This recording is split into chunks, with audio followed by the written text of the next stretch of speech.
అమ్మా. నమస్తే తల్లి. ఈ మధ్య కాలంలో చాలా వరకు చూసుకున్నట్టయితే పెళ్ళైన వెంటనే అక్రమ సంబంధాలు అనేవి ఎక్కువైపోతున్నాయి. ఇప్పుడు చూసుకున్నట్టయితే 55% అక్రమ సంబంధాలు అనేవి ఎక్కువైపోయాయని సర్వేలో తేలింది. నువ్వు కొంచెం కొంచెం అడుగు, అంత శాట భారతం పెడితే మనం అలా చెప్పేది అర్థం కాదు. పెళ్లి బంధాల మీద ఇప్పుడు ఎక్కువ సమస్యలు వస్తున్నాయి.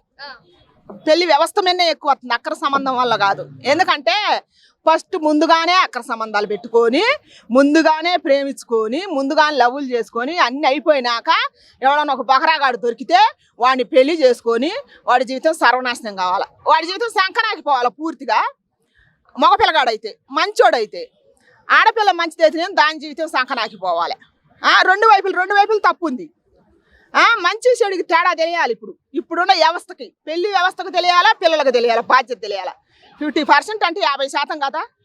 ఇంకా 100లోకి రావడానికి ఎంతసేపు ఎక్కువ భార్యాభర్తకి ఇలువ ఎక్కువ లేదు, బంధానికి ఇలువ ఎక్కువ లేదు, పెళ్లి బంధానికి ఇలువ ఎక్కువ లేదు.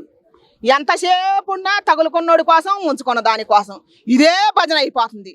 మరి పిల్లం నచ్చినప్పుడు ఇంట్లో భార్య నచ్చదు, పక్కన ఉంచుకునేది కూడా అది కూడా ఆడదే కదా. ఎట్లా నచ్చుద్ది సన్నాసికి? మగోడిది ఇది మగోడు వర్షను, ఆడదాంది. మొగుడే నచ్చినప్పుడు ఉంచుకున్నాడు ఎట్లా నేర్చు, వాడు ఒక మగోడేగా. రోజు పోయి వాడి కాడు ఉండి తెలుస్తుంది ఎంత బాగా చూసుకునేది. అందుకని ఇట్ట ఇచ్చినం అయిపోతుంది, బంధం విలువ ఇట్ట తెగిపోతుంది. రేపు ఇవాళ 50% వచ్చింది, రేపు 70% వద్ది, ఎల్లుండి 100% వస్తుంది. అప్పుడు పూర్తిగా సమాజం మారిపోద్ది. బంధం మీద నిలువ లేదు, కడుపును పెట్టిన పిల్లల గురించి ఆలోచన లేదు, కుటుంబ విలువ లేదు. కుటుంబ విలువ కూడా ఎందుకు తగ్గిపోతుందంటే దానికి తల్లిదండ్రులు కూడా బాధ్యత. పెళ్లి చేసినప్పుడు పెళ్లి గురించి, పెళ్లి బంధం గురించి, బంధువుల గురించి, అన్నిటి గురించి అవగాహన కల్పించాలి పిల్లలకి. ఇప్పుడు అది లేదు, ఈగోలు ఎక్కువ. ఇప్పుడు ఏం కోరుకుంటున్నారు పిల్లని కన్నా తల్లిదండ్రులు?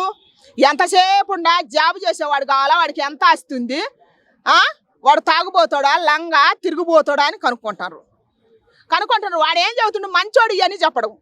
వాడు చేసుకుని వాడి జీవితం వాడు తోస్తాడు. వాళ్ళ పిల్లని సాకేది చూడాలి, అది చూడాలా.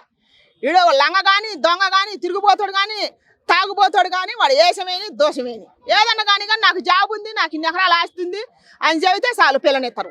పిల్లనిచ్చి వాడిని నెత్తిన పెట్టుకుంటారు. నెత్తిన పెట్టుకుంటే ఏం చేస్తాడంటే హఠాత్తుగా నెత్తి నుంచి కింది దిగి ముందు పిల్ల గొంతుకు పోతాడు, తర్వాత పిల్ల తల్లిదండ్రులు గొంతుకు పోతాడు.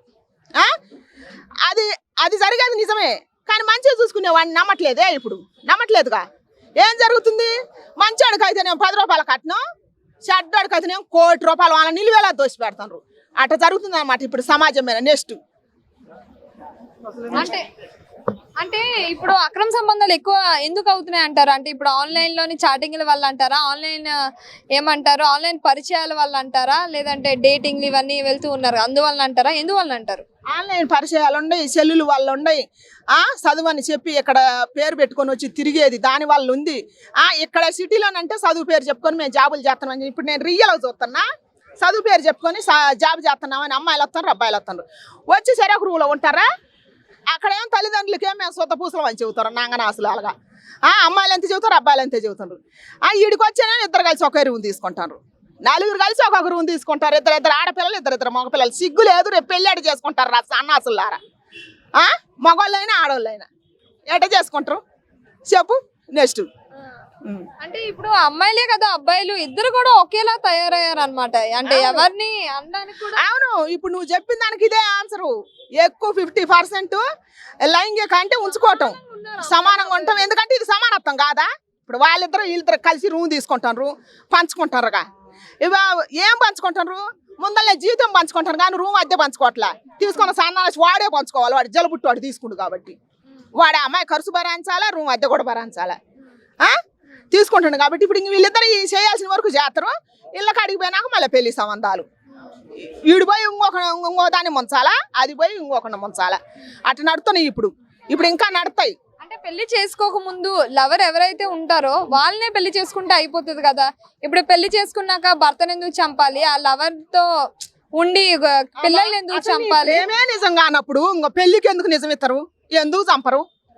అసలు నీ ప్రేమే నిజం కాదు, వాడి ప్రేమ నిజం కాదు. నువ్వు మాసగాడే, వాడు మాసగాడే. ఇంకా పెళ్లి చేసుకున్నాక దాని జంపక ఏం చేస్తారు, వాడిని జంపక ఏం చేస్తారు? కుక్కర్లలో పెట్టడం.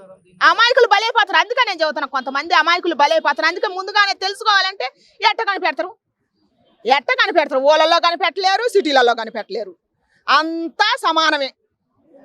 నెక్స్ట్ అంటే ఇప్పుడు పెళ్లి చేసుకున్న వాళ్ళే కాదు, యువత కూడా చెడిపోతుంది. యువత కూడా ఇప్పుడు లవర్లని, డేటింగ్లని, బయటికి వెళ్ళడం, తిరగడం, వేరే వాళ్ళని పెళ్లి చేసుకోవడం. నీ బాంట యువత అంటే ఎవరు?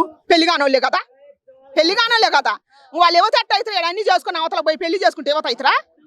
అన్నీ అయిపోయినాకనే కదా అవతల పోయేది. అన్ని లెక్క కుదిరితేనే ఏంటో చేసుకుంటారు, తల్లిదండ్రులు మాట్లాడకుండా చేసుకొని వాడి ఉరితాడు వాడే బిగించుకుంటాడు. ఎందుకంటే జరగాలి కదా, జరపాలి. చేసుకోగానే సుఖం కాదుగా, పిల్లలు పుడతారు, అద్దె కట్టాలి. ఇప్పుడున్న సమాజంలో ఈ కలియుగంలో ప్రతి ఒక్క దానికి రేట్లు పెరిగినాయి. వాడి మొండ వాడేం తెచ్చి పెడతాడు? తెచ్చి పెట్టి నీకు నాకు సమానత్వం, నేను బాధ జాబ్ కంటది. ఫస్ట్ నిన్ను ఉంచుకున్నా, ఇంకొకరు ఉంచుకోదా పోయి ఓ సన్నాసి. ఇప్పుడు అదే అనుమానాల వల్ల చంపుకుంటారు ఒకళ్ళొకళ్ళు. దాని వల్లనే ఇచ్చిన్నం అయిపోతుంది. ఇవాళ 50% వచ్చింది, రేపు 70% వస్తుంది, ఎల్లుండి 100% వస్తుంది. అదే జరిగేది సమాజం మీద. ఇంకా మంచి మానవత్వం ఇది లేనే లేదు. నెక్స్ట్ ఫైనల్గా ఏం చెప్పాలనుకుంటున్నా అంటే, ఫస్ట్ తల్లిదండ్రులు చెప్పులు చేరులు తీసుకొని కొట్టాలంట ఇప్పుడున్న తల్లిదండ్రులని. తర్వాత పిల్లలకు బుద్ధి వస్తుంది. ఆడపిల్లలు చెప్పే అబద్ధాలు తల్లిదండ్రులు నమ్మొద్దు, మగపిల్లలు చెప్పే అబద్ధాలు తల్లిదండ్రులు నమ్మొద్దు. కొంతమంది మంచి వాళ్ళు ఉంటారు. అమ్మ మరి మా భవిష్యత్తు ఏందని అంటారు. వాళ్ళ భవిష్యత్తు అన్యాయమే. నిన్ను చేసుకొని ఫస్ట్ నీకు మాయ మాటలు చెబుతారు. తల్లిదండ్రులు కూడా మాయ మాటలు చెబుతారు, నీ మెడకు ఒక దాన్ని కడతారు. పెళ్ళి అయిన దాకానే శుద్ధపోసలు, పెళ్ళి అయిన తర్వాత వాళ్ళ ప్రతాపం చూపిస్తారు. ఊరు మొత్తాన్ని కూడా గమ్మేస్తారు నేను దంతానికి. అది నడుతుంది. మా కూడా అది గుర్తుపెట్టుకోవాలి నువ్వు చేసుకునేటప్పుడు. ఆడపిల్ల అయితేనేమో నువ్వు మంచిదాని అయితే చేసుకునేటప్పుడు జీవితాంతం ఉంటానంటేనే చేసుకోవాలి. చేసుకోకుండా నువ్వు ఒకరిని ప్రేమించి ఇంకొకరిని చేసుకొని వాడి గొంతు పోతానంటే అది కుదరని పని. చేసుకోవద్దు. నువ్వు నాశనం అయిపోయింది, వాడిని ఎందుకు నాశనం చేయటం? అందుకని ఇవన్నీ తెలుసుకొని జాగ్రత్త పడాలని కోరుకుంటున్నాను. ఇప్పుడు ఎందుకంటే ఒక 20% మంచి వాళ్ళు ఉన్నారు కాబట్టి 80% చెడు వాళ్ళే ఉన్నారు.